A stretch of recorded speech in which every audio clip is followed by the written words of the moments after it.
Welcome to the Barebow Project Podcast, developing fundamental skills for barebow archers and bringing the excitement of barebow competitive archery to you through the lens of some of the best archers and coaches in the world. Cameron, and it was exactly what we knew it would be. This compelling moment, he finally wins it. I mean, everybody on this podcast has been drawn into the sport, the lifestyle of archery, and we want to tell that story. Today we join hosts Frank Madonna, owner of Grass Hollow Archery and Level 3 NTS coach, along with John Demmer, multinational and world barebow champion, as they speak to PJ Riley and Josh Grine of Competition Archery Media. So this is a weird podcast for us because typically we're just talking about barebow and shooting and this and that and tournaments and whatnot. But I ran into PJ. Actually, I think it was Outdoor Nationals, and I was like, "Hey, dude, we're gonna have you on the podcast," because a few weeks before that, might have been a week before that, there was some scuttlebutt on Facebook about not having some barebow pictures or something for some coverage. I don't remember what it was. And I was like, I listen, I don't give a shit. But to be completely honest with you, as a person who is constantly multitasking and constantly in and out of this and that and the other thing, I got to say, I don't think people appreciate what you guys are trying to do for the sport in general, as in archery, and to mention, barebow is a very small, little, tiny niche of that. So, yeah, that's really how this started. And John and I have known you guys for quite some time, and we shoot together. We see you guys. So it's not, we're all in Pennsylvania except for Mick, and so that's where we want to go with. So can you guys introduce yourselves? Tell us, everybody knows you're from CAM. Tell us how you got started with the whole CAM thing, and let's just go from there. Go ahead, PJ. Me go? Okay. But before you introduce, hold on, PJ. Before you introduce Cam, you have to introduce that creature that crawled up on your shoulders there. My cat. He's the Zoom cat. So I'm PJ Riley, and this is my cat, Bubba. And he is the Zoom cat because anytime somebody does a Zoom, he just shows up. I don't know. He loves the camera, what it is, but he just has to be on camera. But he just knows when it's happening, and he shows up.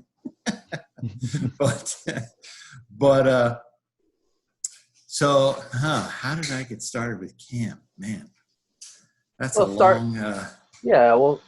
Just run down from your how you got started at Lancaster and so on. So I was hired at Lancaster to run the blog, and at the same time they hired me. They hired videographer Silas Cruz and Rob Caulfield, founder, CEO of Lancaster Archery, president, I guess, Carroll's CEO.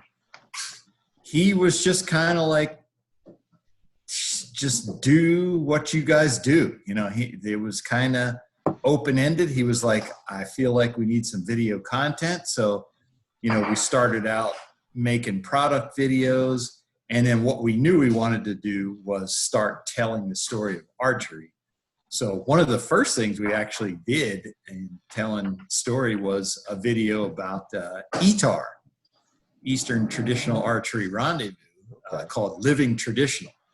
And it's just a story about that event. And we got to hang out with Demmer there at night. That was kind of crazy, but we won't talk about that. So, it just kind of started snowballing with different events we went to, things like that. And eventually, the Lancaster Archery Classic, we were always involved with that. That started getting to be a bigger production. And so Rob eventually was like, hey, what if we started, broadcasting archery tournaments? No, very few people realize this, but me and Silas actually went and did an ASA, I think maybe 3 years ago, and it was terrible. We sat with one camera on top of a truck. It was awful. I remember that. But it showed us what we didn't know and what we didn't know how to do.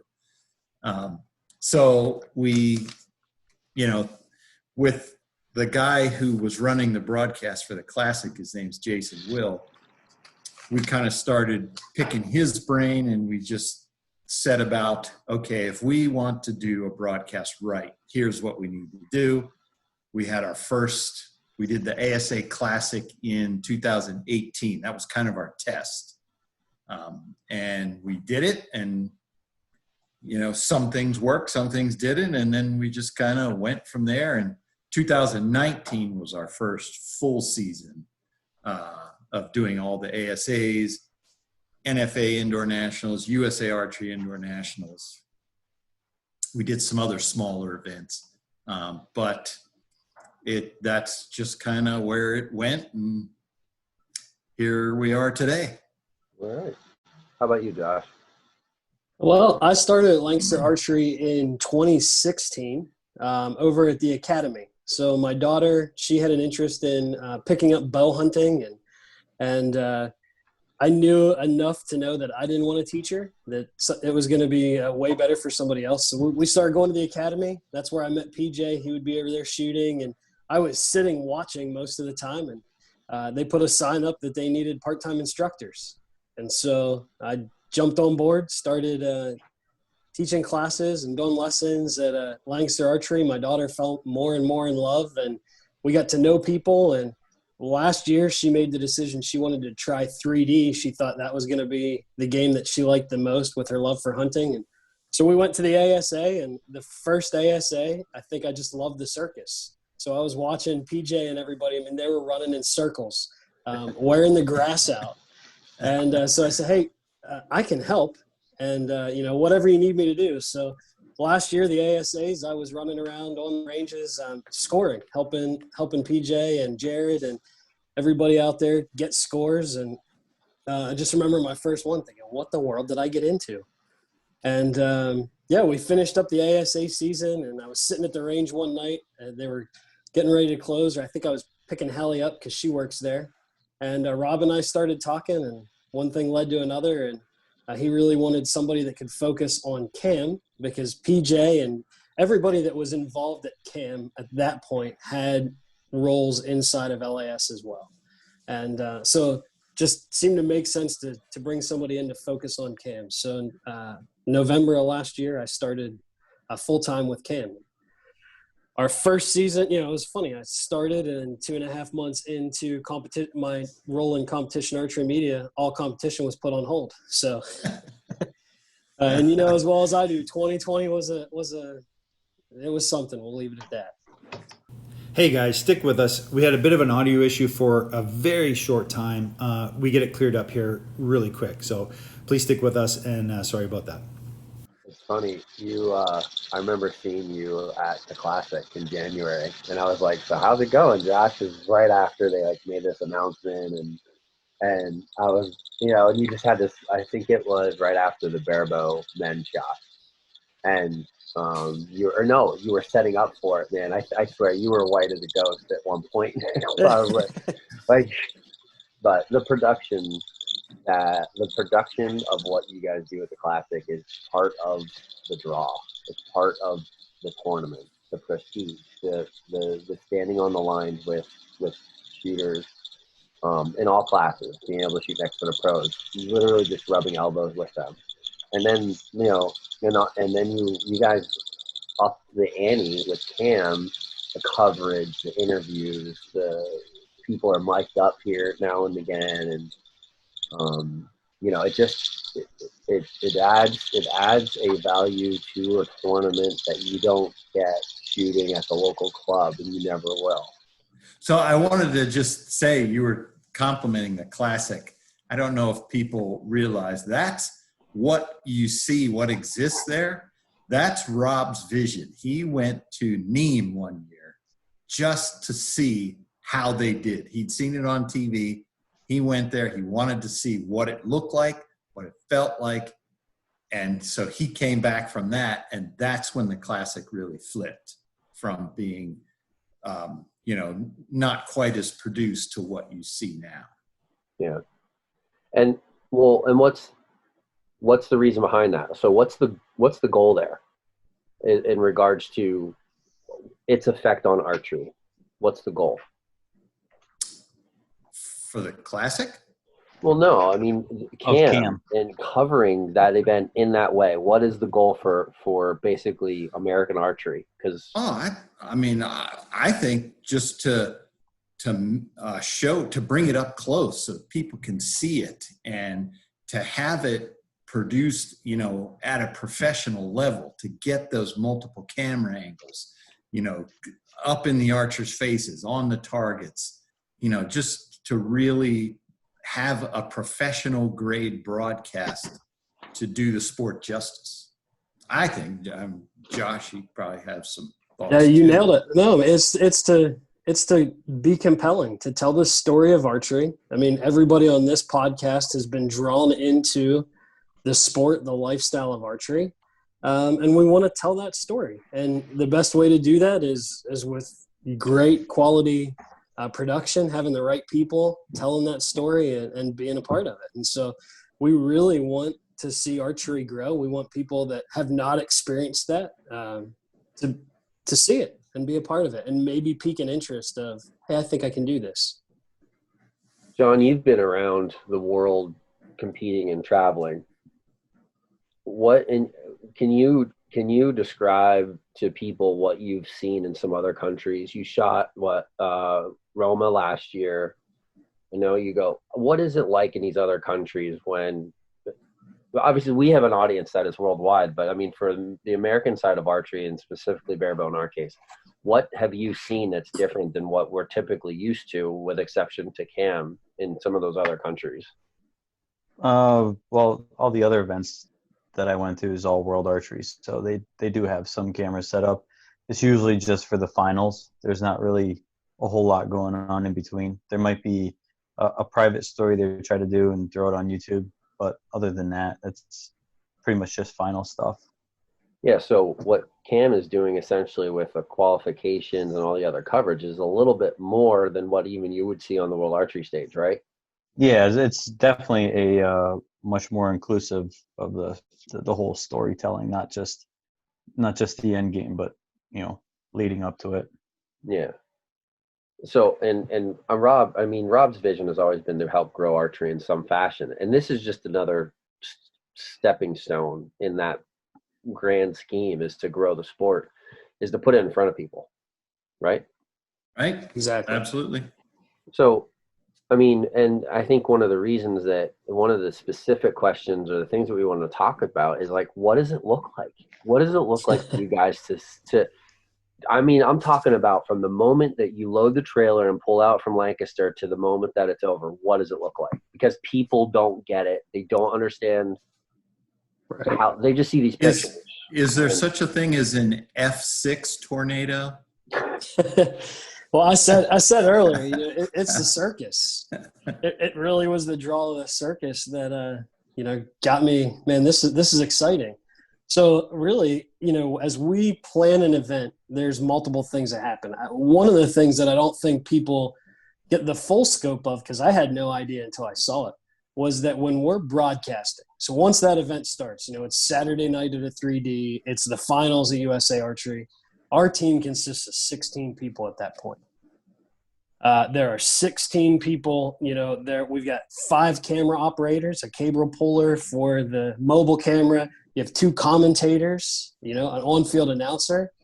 Then in the trailer, you got the audio engineer, the producer, the technical director, a replay operator, a graphics operator, and somebody who's shading. They're just sitting there getting the 5 cameras that are coming in. Those are 5 people-operated cameras, but then in a 3D, you have 5 spy cameras on the target. At Target Archery, you have two PTZ cameras on, and that person is just making sure that one's not coming in a wash, and they're shading and making all those cameras look like they're the same. So when you're jumping around, it's not crazy. And, and then we, at most events, also have a photographer out there. So that's 16 people just kind of going full bore for that live broadcast. During qualifications, it's typically we split up into 2 teams. So you have PJ, Kyle, and Colton, who comes with us. He's the social media director at Lancaster Archery. You've got the 4 of us and a photographer out on the ranges, getting pictures of qualification rounds, talking to people. And then our producer and technical director and their teams, they fly in and they're setting up the finals area. So there's, 2 teams working at the same time, 2 separate goals, all to tell the story and to portray the weekend or the event in the best light possible. Then when that broadcast ends, all 16 people are helping tear all those cameras down, tear all the signage down, put everything away, pack the trailer. And then, at a 3D, it's Sunday morning, the team gets back up to go out and find, we can't do it all. And, I think that's one of the things we wish we had bigger teams and more people, but we kind of pick a story, especially at a 3D. We pick a range where there's a story, and Kyle and PJ, they'll go out and try to capture those stories. So that's a snapshot of a weekend. There's lots of different directions and lots of things happening. Hey, Josh, sorry, PJ, just real quick. Just for everyone that's listening, are these CAM employees? Are they? That's a great question. Yeah. So I am a CAM employee. I am the one and only CAM employee. So that white look on my face that you saw, Frank, was the realization that was the case. But then, of course, PJ is very involved at LAS and Competition Archery Media, as well as Kyle. He does all the video for both Lancaster Archery and CAM. So all of those features that are coming out, all the product videos, that's all the work of Kyle. And Colton also, he takes care of doing all of our posts and stuff. He is a crossover. So essentially we treat them kind of like subcontractors on the weekends that they're working for CAM. And then our producer lives in north of Seattle, Washington. And he does a lot of legwork ahead of time. That's Silas. Yeah. That's Silas, yep. So Silas does a lot shout of out to legwork. Silas. Let me give a shout out to Silas, because Silas helped us out and listened to our first podcast. And, when we were doing it the old way, and just talked to me on the phone and gave me some direction. And, nice. So that was a huge help. But anyways, go ahead. Sorry.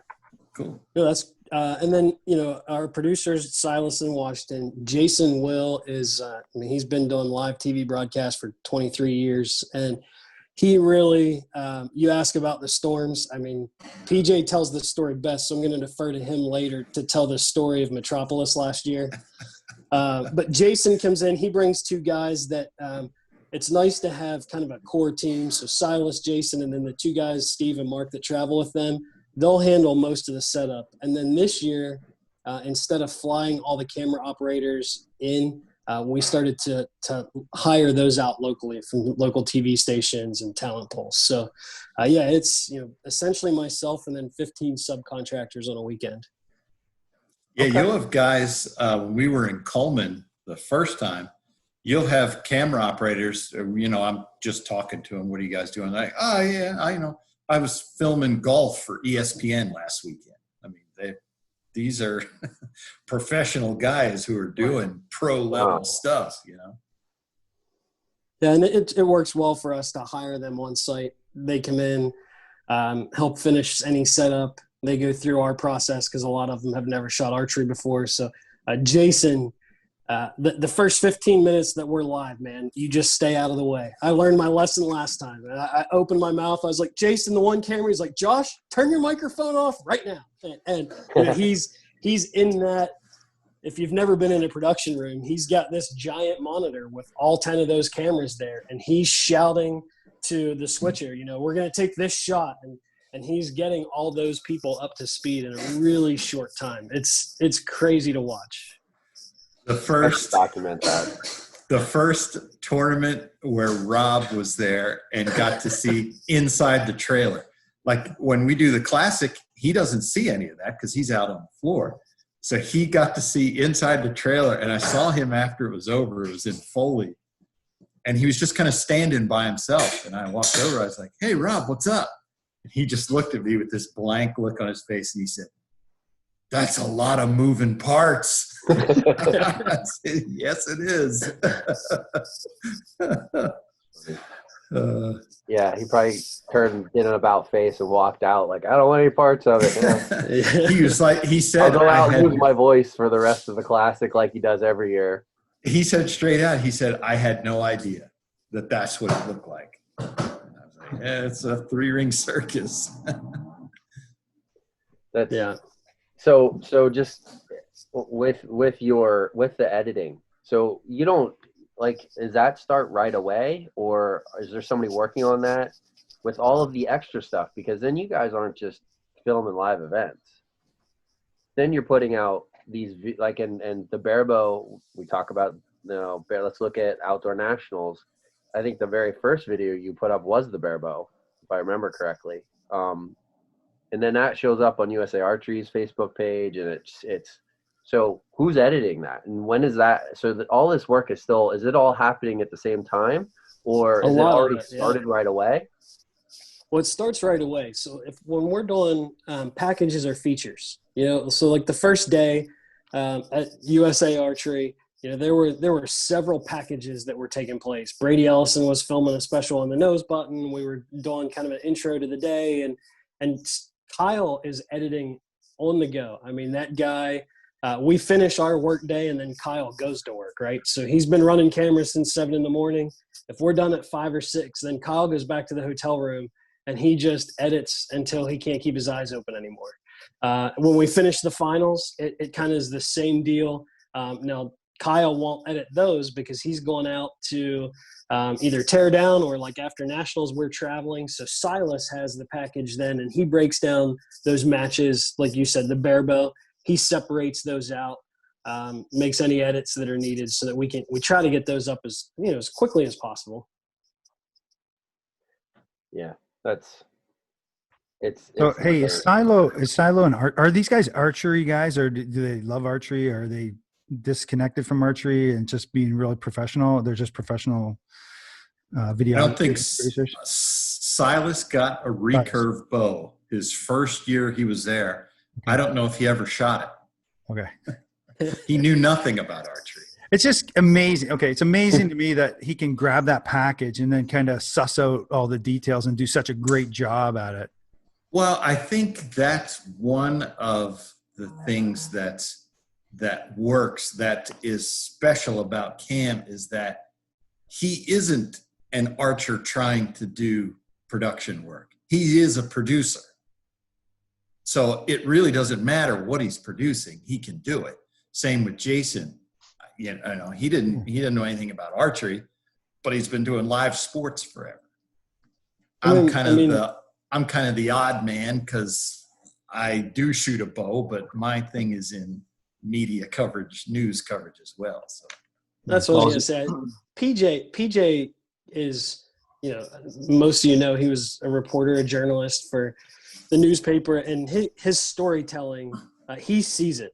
That's when we go into a weekend, we want to tell the story of the weekend. Our priority is not even, like our photographer. It's not, hey, don't go out. The end goal is not to make a baseball card for every archer out there. What we want is to tell this story so that people at home looking at those pictures get a feel of what the weekend was like. And so when you have somebody like PJ who sees the story, and I mean, if there's ever a question, and trust me, there are outside influences, inside influences, always trying to tell me what the story is. PJ is the go-to. PJ, what should we be? And he ties that together. So we've got really great technical people that, like PJ said, they know how to produce. And then you have somebody who their natural inkling is to see the story, and you combine those together, and it's really neat to watch it happen. It's pretty amazing. I mean, not to be a fanboy, but your B-roll is fantastic, and the way you're telling that story with the B-roll is just, I don't know who's pulling that out. I don't know who's pulling that out, but if it's Kyle, then shout out to Kyle, man. That's pretty awesome. He's out there, and I mean, he's usually freaking out because he's like, I don't have enough B-roll. I don't have enough B-roll. I mean, he's got hours and hours and hours of B-roll. PJ and never I enough. both told him, like, you have enough. No. I still need this. That's funny. You need to stop. You need to stop taking footage of the dude in the goofy clothes that shoots Barebow. He's the only one that's ever on there. It's like He a magnet. draws a crowd. No He does draw a question. crowd. He does He's a do magnet. that. You're awfully quiet, JD3. Yeah, I had a John Wirt joke, but that kind of passed over.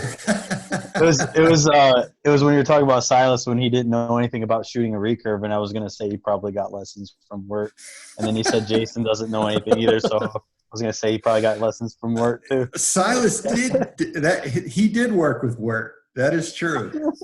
So there you go. Sorry, John. As we're on this podcast here, I got a friend request on Instagram, John Wirt. Do you guys know him? That's the guy we're talking about. No, I know. I know. I'm not kidding you. I just, as I was talking, as you guys were bringing it up, he came in, request friend. Thanks, John.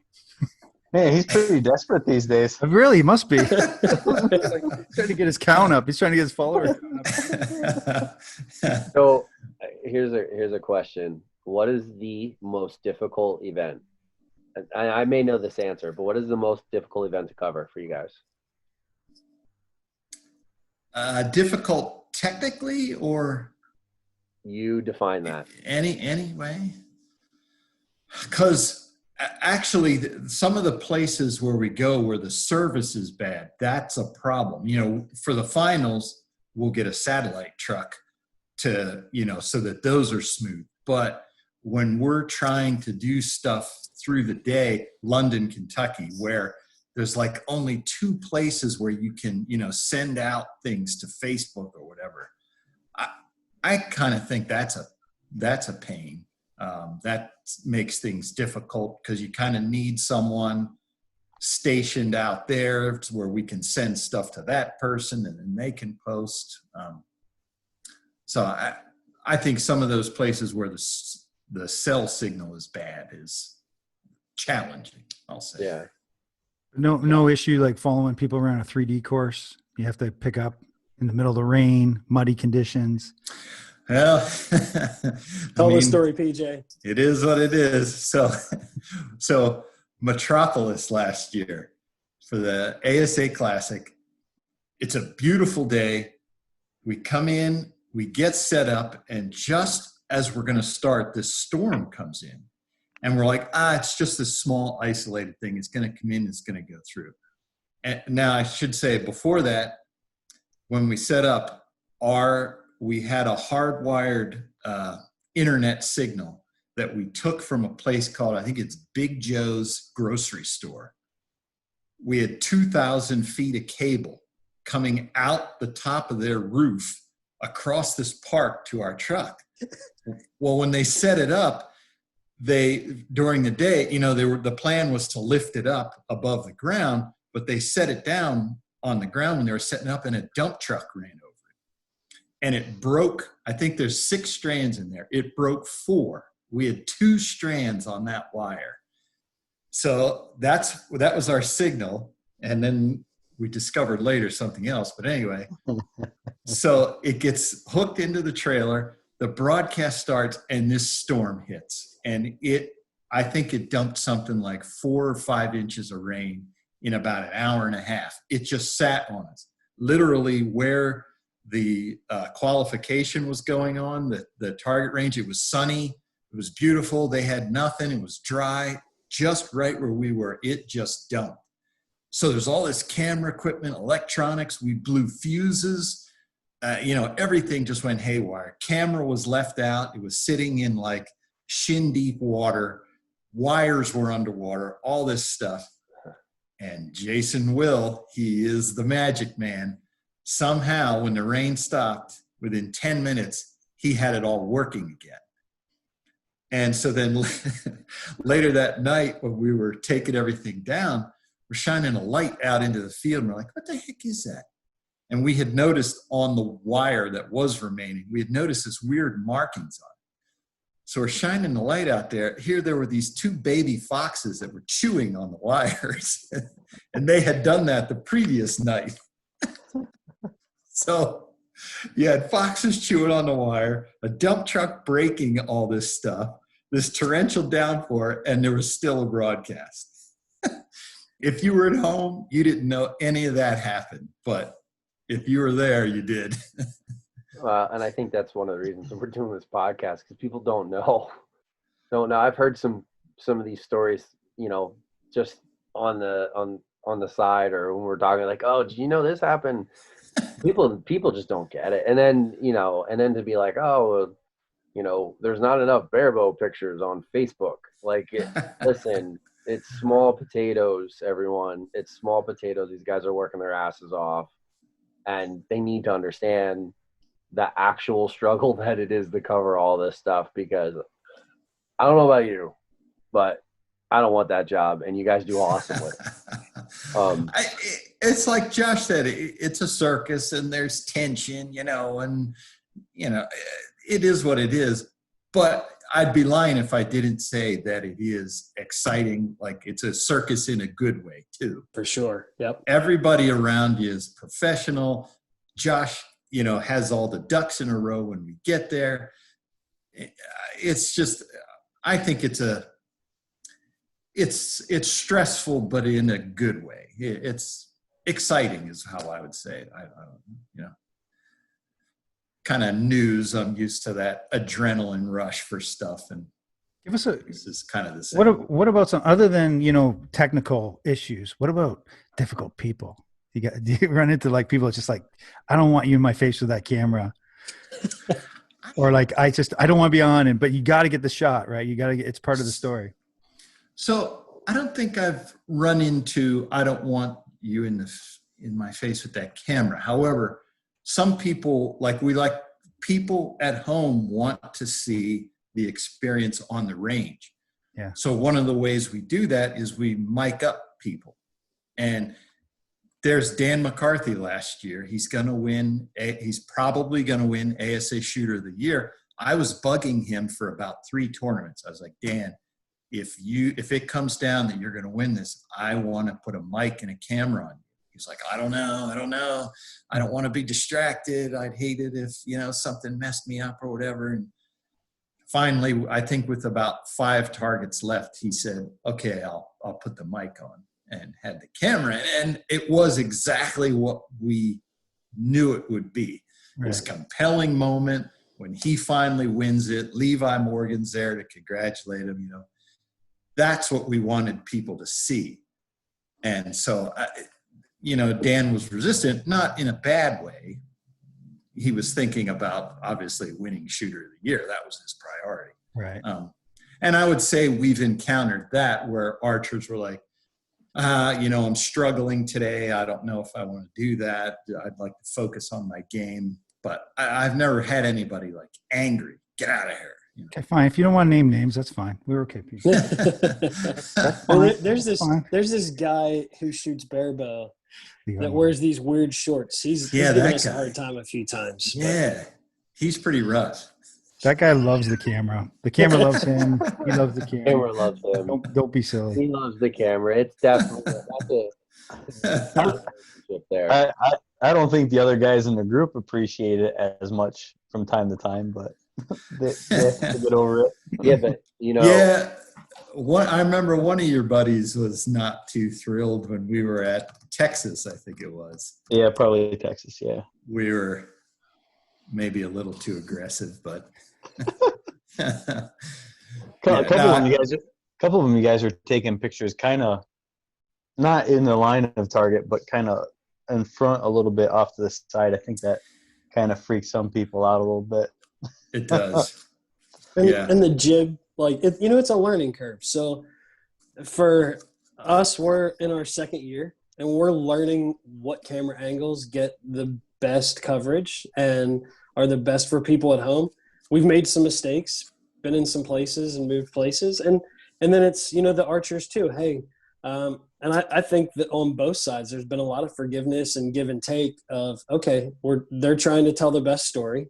We need to cooperate as athletes. And, and they've told us, and politely, like, hey, that camera guy, maybe you shouldn't be there. I know the jib, the big arm that holds usually behind shooters or somewhere around the shooters, that's gone into people's peripherals at time. And they have a conversation with us. So we're like, okay, and we adjust, and the archers adjust. And so, 2 years in, I think everybody's done a great job adapting and accommodating, because I think at the end of the day, the archers and Cam, we want to tell this story. We want to see this sport grow. And so we're working together and working out those kinks. Well, as you guys are telling the story, is there anything that archers can do to like help you guys out, or try to make something more compelling, or just help you guys out in any way possible? I think if they just be themselves, for some reason, as soon as the camera comes around, some of them, their personality goes away, and their personality is kind of what makes them them. And if they would just be them, it would be great. But some of them, I guess, put up this veneer and, want to present. I don't know what they want to present, but it's not, I can definitely see a shift in their personality. If they would just be themselves, that would be perfect. Because there's some great characters. Louis Holmes is who he is. And so he's great on camera. King Louis, he's funny. I like him. Jesse Broadwater, we did a whole series this year with me and Jesse, and I mean, people loved it because he was himself. Yep.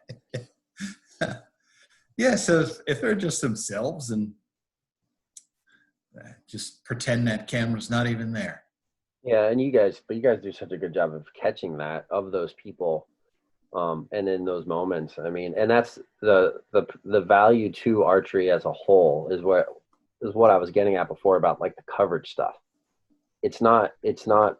We're not worried about Barebow. Barebow's going to grow fine on its own within archery itself. It's growing archery. Like, it's seeing the big picture of what Cam is actually trying to do, and understanding that, they're not going to get every Barebow shooter. They're not going to get every Olympic recurve shooter. Yes, there's certain people, not to name one, but that you're going to see some people get coverage all the time. But there's a good chance that they're up in the top 3, and that's why they get the coverage, and that's the way it's supposed to be. If Tom Brady's on the field, camera's going to be on Tom Brady. It is what it is. No thanks. But the Barebow, I mean, I'm glad you brought that up, is if you look at the growth of that in the Classic, people coming to it, it's because it's a bunch of just great people who have a good time. And when we finally gave them that platform for people to see what you guys do and what you don't have on your bows to do it, I mean, then everybody's like, whoa, that's cool. So, I mean, Barebow to us is super important. We're always, if Barebow's around, we're going to find you. And we attribute some of our growth to Cam, Lancaster, the Classic, JD3, reaching out and pushing to get people involved. And now we're seeing the fruits of that, of the labor of those before us. And now we're just trying to capitalize on it. But like, we're seeing the Barebow views. Talk about that. On YouTube. I go back and watch them all the time throughout the year and watch the shoot ups, because like, you skip through all of the other stuff in between, the walking, bringing arrows back and forth. You're able to get in and watch it all, and it happens in succession, and it's quick, and and the edited stuff. And what are the views? I mean, you have to have no numbers, but like, is Barebow traditionally year after year, you get your most amount of views and exposure through the Barebow when the Barebow's on? Is that right? For sure. Well, yep. I mean, Demer will probably hate this. I see all the comments that come in on YouTube, and there's a comment almost every day about Demmer versus, I'm drawing a blank. Barker. Rich Barker. Greatest classic moment ever. Still comments about that. There's some good trolling comments on there. I read them once in a while for giggles. Yeah, sorry about that, dude. I'll stop. It's all right. You're not sorry, are you? Sorry, not sorry. Sorry. Yeah, even at the Classic, if you look at the finals area, I mean, it's the fullest when Barebow's shooting. One of the things I think that I see in Barebow that I love is how you guys support each other. Everybody, it's like everybody who shot that tournament in the Barebow class is going to the finals. Like, it's just part of their tournament. They don't shoot and leave if they didn't make it. They're there. And, that's arbitrarily saying they all come, but a lot of them do. And the crowd loves it because of the characters. I think it comes back to what PJ said of just be yourself. And the Barebow community is really good at that. Yeah, there's no way that Demmer guy, there's no way he's making up that persona for TV. He can cry on demand too, so if you need that, he can do it. Heard he's really good at canning food as well. Apparently fly fishing. Fly fishing. Yeah, and we should probably mention, like, at the ASAs, there just aren't a whole lot of Barebow compared to the others. I mean, compound is that's what most of them are. We'd love to we try and find the recurve, whether it's Olympic recurve or Barebow or traditional, at the ASAs. But like, especially this year, and this year was where it was weird, because they changed the schedule to kind of spread out the archers. We could always count on Sunday morning, okay, these archers are going to be in this place. Well, this year that went out the window because they let you pick when you wanted to shoot. So by Sunday, it was possible that all the Barebow archers were finished, and then we couldn't find them. And so, I think we only actually missed them at one tournament. I think we found them at every other tournament, and there aren't many. I'm going to say it's a dozen or fewer. That's just the way it is. When you're talking about 1,000, 1,200 archers, ASA is just not a place where a lot of Barebow goes. We'll still like to find them, but. And to PJ's point, ASA is a little different. A USA archery event, all the Barebow shooters are going to shoot at the same time. Yeah. Well, with ASA, and this year especially, the one tournament, they had a Thursday option, a Friday option, a Saturday option, and you didn't have to shoot together as a group. So if there are a dozen Barebowers, you could have had people shooting their first round on Thursday morning, Thursday evening, Friday morning, Friday afternoon, Saturday. So you had, 8 time slots that those dozen shooters could pick when they wanted to shoot. And so you might only had 1 or 2 of them on a range at a time. So when PJ says you can't find them, that's not just an excuse. They're and an ASA is much different as well. Everybody's not on the same line. There can be a mile between ranges, and so this year it was more challenging, a little more spread out. Again, it's 2020. It is what it was. Yeah. Hey, have you guys? So I'm just kind of scrolling through what's on YouTube. So there's a lot of live events, and there's some recaps and that. Have you guys ever considered doing archer profiles? I thought I saw you had some, but I don't. So every Sunday we would do what we call an amateur feature. Okay. So if those are kind of archer profiles. At the last one, we were with the guys who shoot senior known 50. Okay, got it. Yeah. So we just found a couple guys, because that's part of what we want to show is people who do this who aren't professionals. okay, what do? Why are you out there? What is it you like about this? Obviously, it's amazing to hear about people who say, I use all my vacation for the year to come do this. Right. That's pretty cool, And meanwhile, he's working a regular job just like everybody else during the week. So yeah, we try and do that at every tournament, just to let people see, hey, these people are just like me. Yeah, that's interesting. Yeah. Except for the one guy, I think he was a retired pro baseball player from Milwaukee. Oh, really? So he's not like everybody else, but. And as far as like the doing profiles, like a pro profile, just to let people know who these shooters are they're seeing all the time. Of course, that's something we would love to do. Mm-hmm. But again, it comes down to resources and telling the story as a whole. So as we grow those things, we want to incorporate more things where people can get to know the archers. But right now it's just, we're focused on telling the overall story of what's taking place at the event that we're at. No, totally get Josh started a thing this year where he figured out everybody was bugging us. They want to see, they like the finals, but they want to see 3D out on the courses, the Friday and Saturday stuff. And that was a struggle to try and figure what could we do. And so Josh figured it out, how to get that. I think one time it was live, or was it live both times? No, the last two events we've gone out, we've done it live. And what PJ's saying is not just a phone.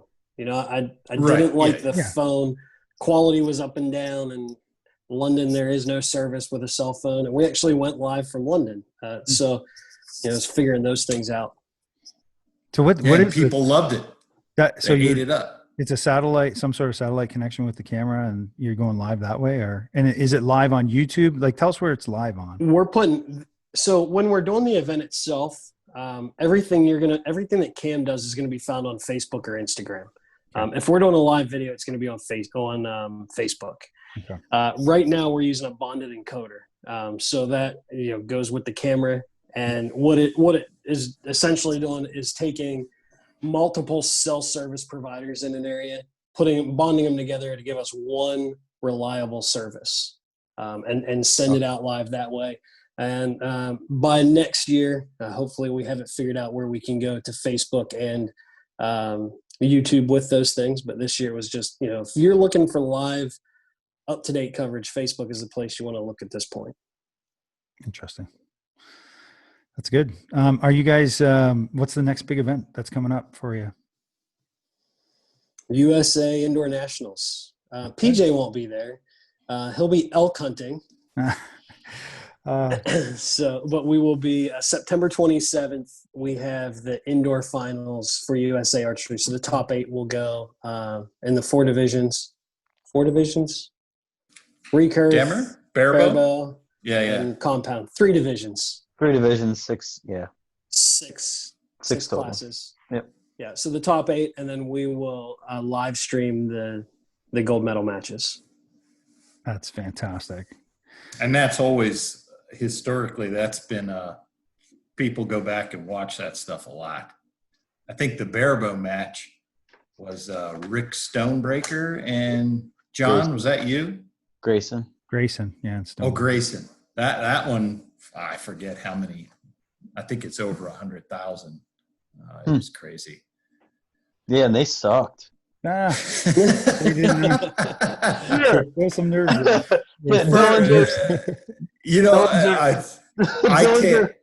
I certainly can't shoot to that level, but knowing what those Barebow guys do, that wasn't the best match. They didn't shoot that great. I think Dillinger was an arrow guy for Rick, and I think, and I was with Grayson. We were watching it. We're like, we lost to these guys.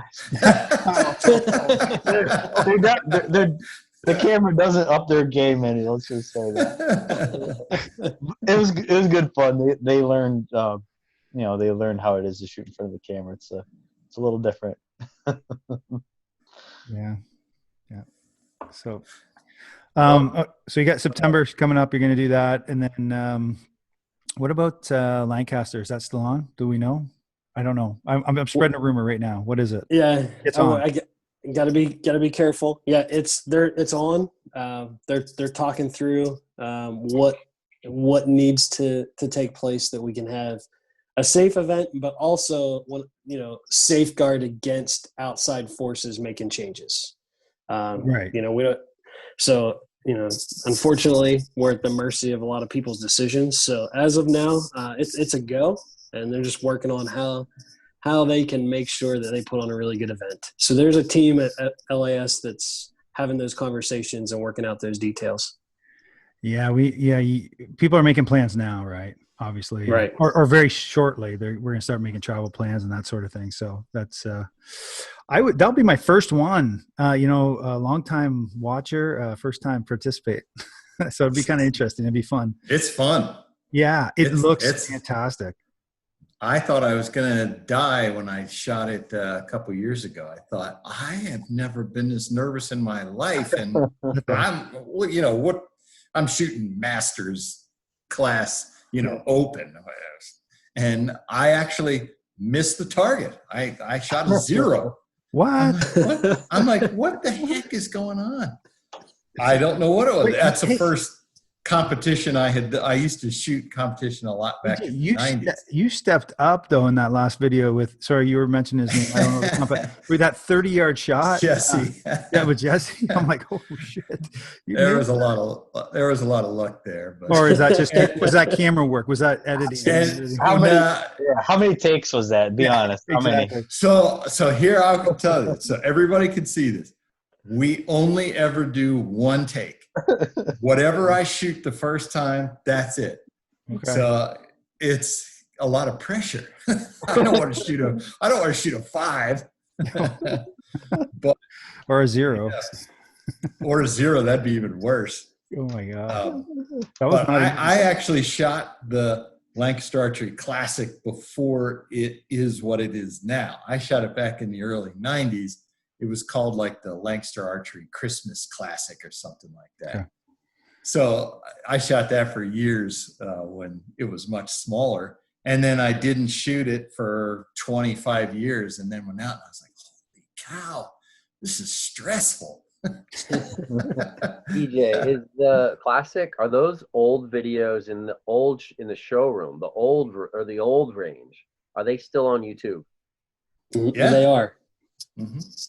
You should do like a video review because people need to go back and see what that looked like with the pillars, and you can still see the pillars and the people in the shooting range itself watching the shoot downs.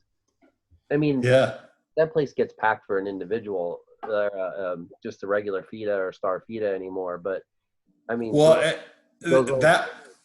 would have been a nightmare. Well, it was a nightmare. We had like one camera, and there were like 5 different divisions having their finals all at the same time, side by side.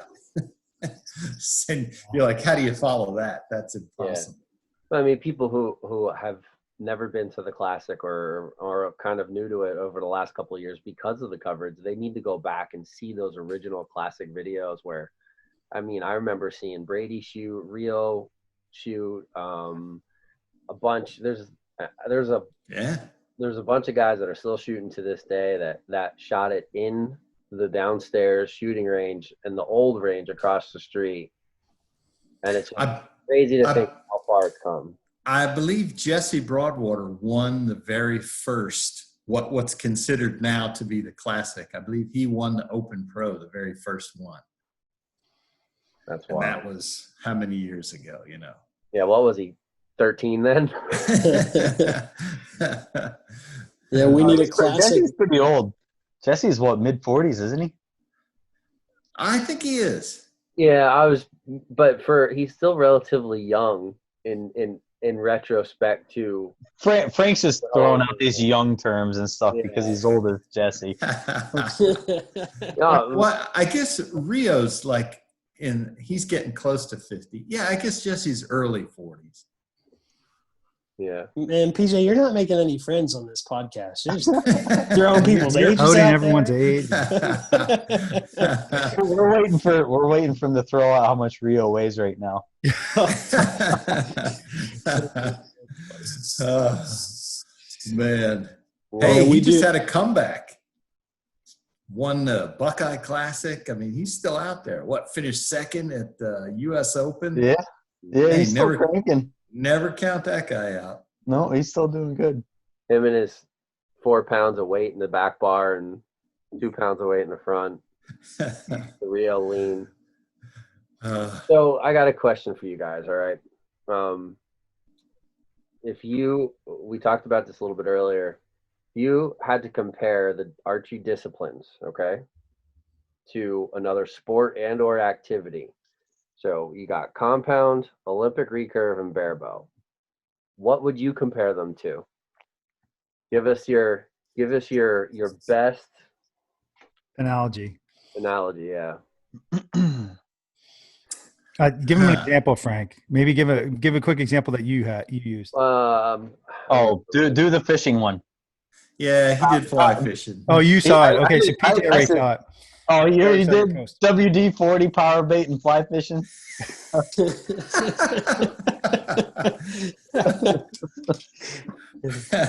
Funny. Sorry, PJ. I think of Olympic recurve for some reason. For me, that equals like track and field. I don't know why, but that's what comes into my head. Is that, Okay. Olympics, that yeah. Olympic recurve is like track and field. What about compound? I like the the Steeplechase. fly fishing and barebow. Compound. What would that be? That's a tough one. It's got to be something with a little techie in it. Yeah. So I think if we're going to compare it to Olympic sports, I don't have one for barebow yet, but I'll get there. You have fencing, right? Because it just I seems was like going to say throwing a foil, yeah. fencing and compound, because there's something about fencing that's, it's detail and small movements. And then I think in recurve, it's funny because it's the one that gets the butt of all the jokes. But I think at curling, a whole lot of work to get the desired outcome, right? Like watching those recurves, man, it's like, goodness gracious. Like standing there watching Brady shoot a 900 in Vegas, man. It's like there was so much involved in that. And curling, it's like the whole team trying to get that thing into the middle of whatever terms I don't know. The house. The barebow. You just take your time. We'll edit out I this got dead it. air. We'll edit out this dead air. Don't worry. Olympic weightlifting. Weightlifting. I couldn't agree more on that one.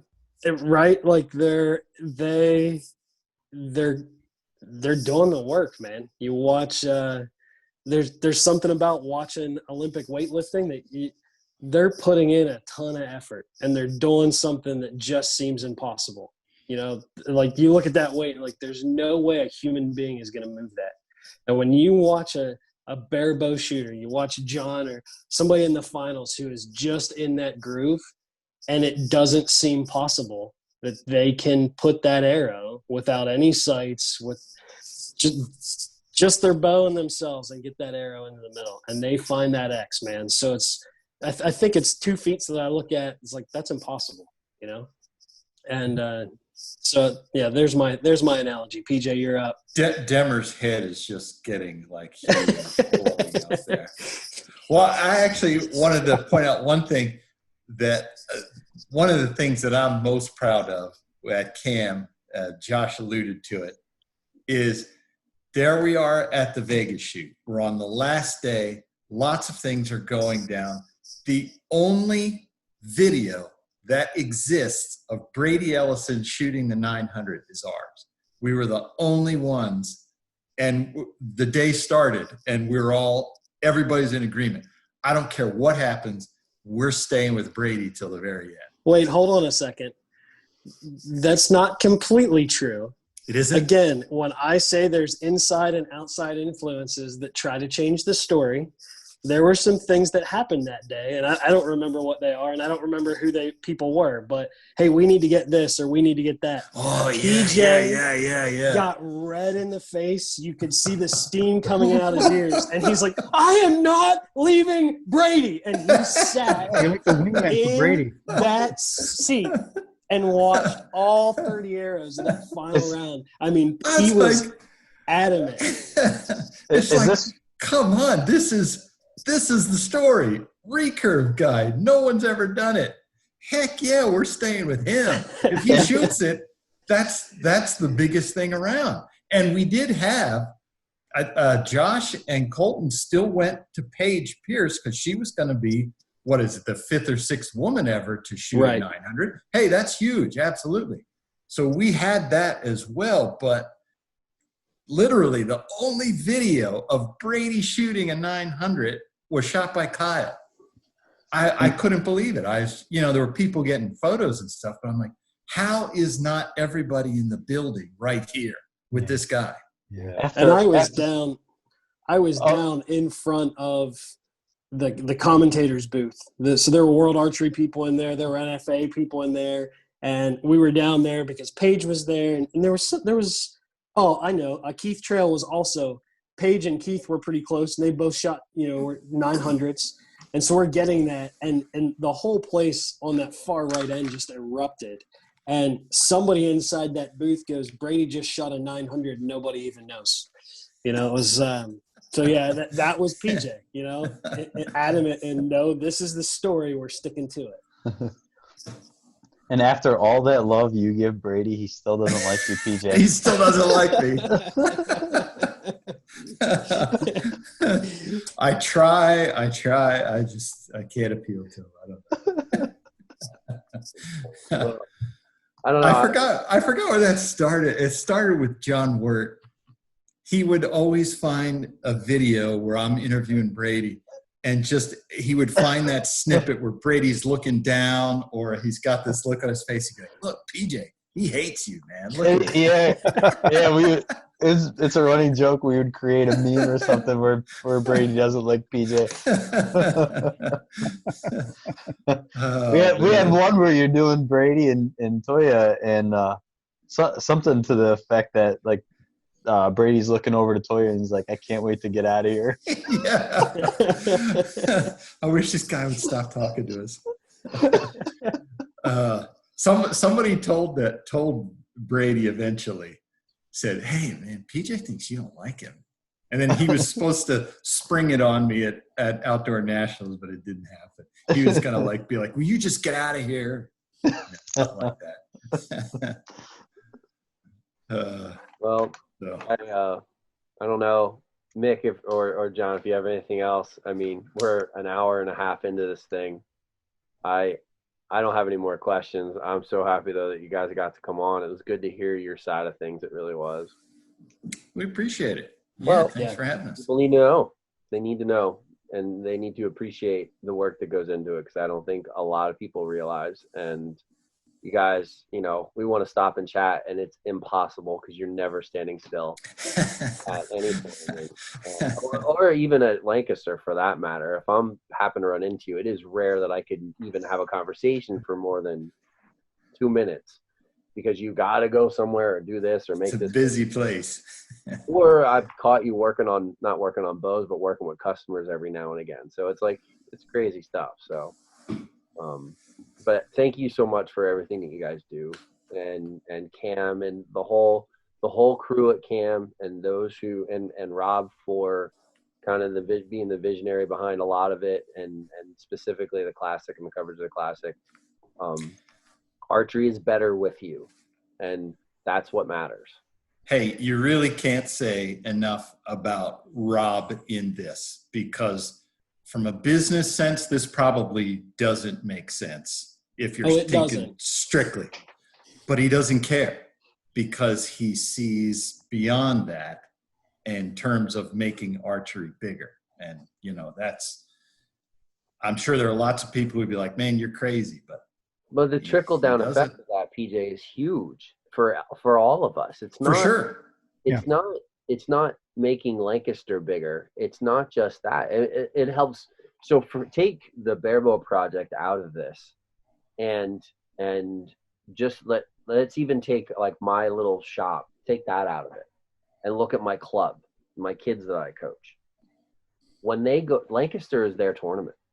That's their Olympics. That's the thing. That's like the biggest tournament. It's close by. It's cheap, relatively inexpensive to get to and to go to and compete at. When they go in there, it's like mind blowing That's cool. For a 9, 10, 12, 13-year-old kid to walk in and see all these pros and they're right next to them. You know, for me as a kid, that was the Atlantic City Archery Classic. I don't even know if you guys were around for that. PJ, I shot it. Oh, so yeah, okay. Did you miss it? Did you miss any there too? No, that's what I was like. I Man, recognize the fletching up at the roof of the convention center. It was definitely his. back in the day, I was like, oh yeah, okay, Atlantic City, let's go. And now I'm like afraid of my shadow.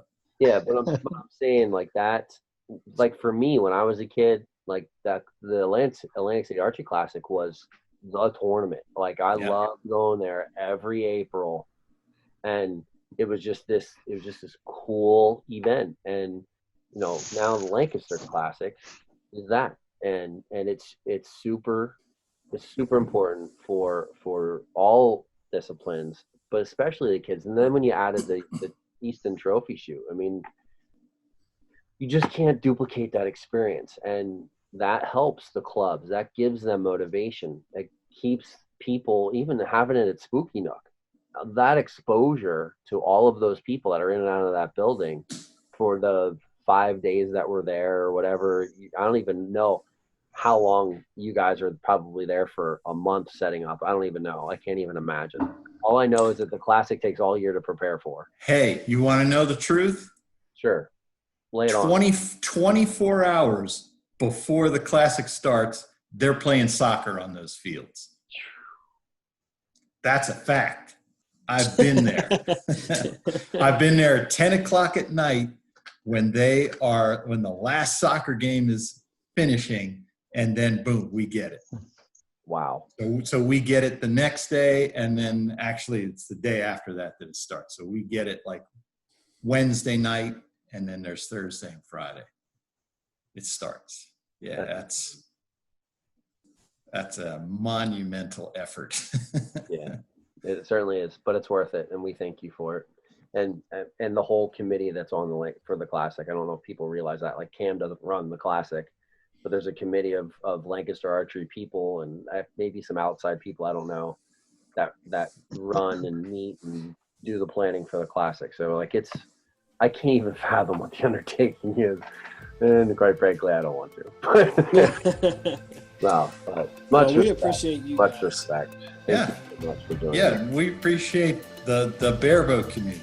I mean, they always show us a lot of love, and we feel it, and we certainly appreciate it. Awesome.